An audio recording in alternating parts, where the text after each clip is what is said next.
Thank you for joining us at today's listening session on the overtime rule. We appreciate your interest in participating in this important process. I'm Keith Sonderling, Senior Policy Advisor for the Wage and Hour Division. Joining me on stage are Mary Ziegler, Assistant Administrator for Policy, and Melissa Smith, Director of the Division of Regulations, Legislation, and Interpretation. We're also joined by a host of other colleagues around the room, many of whom you met as you signed in this morning and made your way to your seats. I want to thank all of them for helping us putting this event together. We are here today because we want to hear from you. The department believes in transparency, and as we continue the rulemaking process, we want to gather as much input as possible.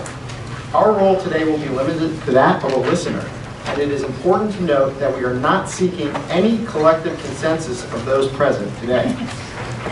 Rather, we encourage each of you to candidly share your individual views and ideas on this forthcoming rule.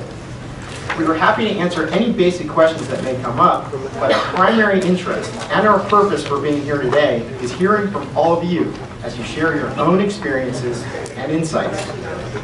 Before we open the floor to your comments, I will provide some background on the recent history of the overtime rule. In May of 2016, the department published the 2016 overtime rule, which proposed to increase the overtime salary threshold level from $23,660 to $47,476 per year. However, in November 2016, a federal district court judge in Texas enjoined the rule, preventing the department from implementing and enforcing it. On August 31st, 2017, the same court held that the final rule salary level exceeded the department's authority and concluded that the final rule is invalid. On October 30th, 2017, the department appealed that decision to the Fifth Circuit. However, at the department's request, the Fifth Circuit is holding the appeal in abeyance while the department engages in rulemaking. The appeal remains pending, so we cannot comment today on any matters related to the litigation of the 2016 rule.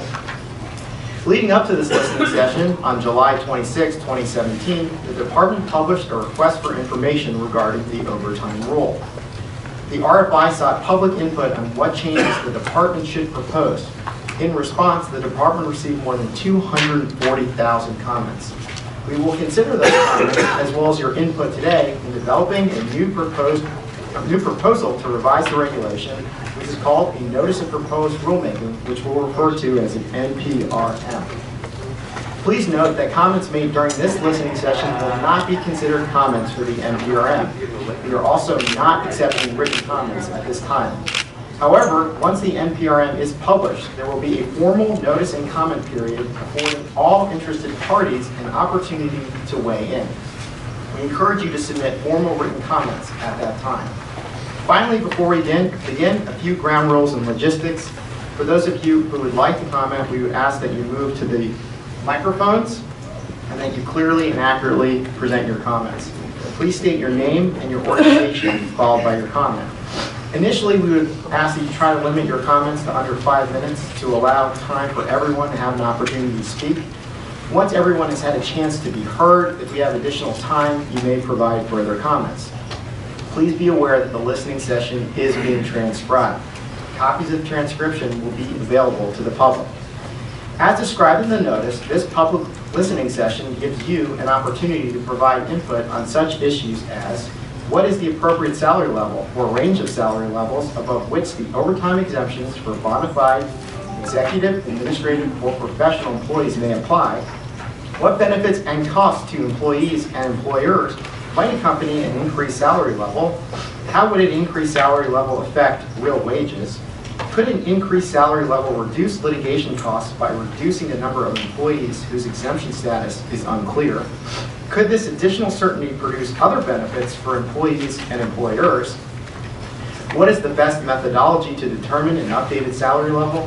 Should the update derive from wage growth, cost of living increases, actual wages paid to employees, or some other measure? Should the department more regularly update the standard level and the total annual compensation level for highly compensated employees? If so, how should these updates be made? How frequent should these updates occur? And what benefits, if any, could result from more frequent updates? With those questions in mind, we are here to listen to you, and we'd like to open the floor up to your participation. So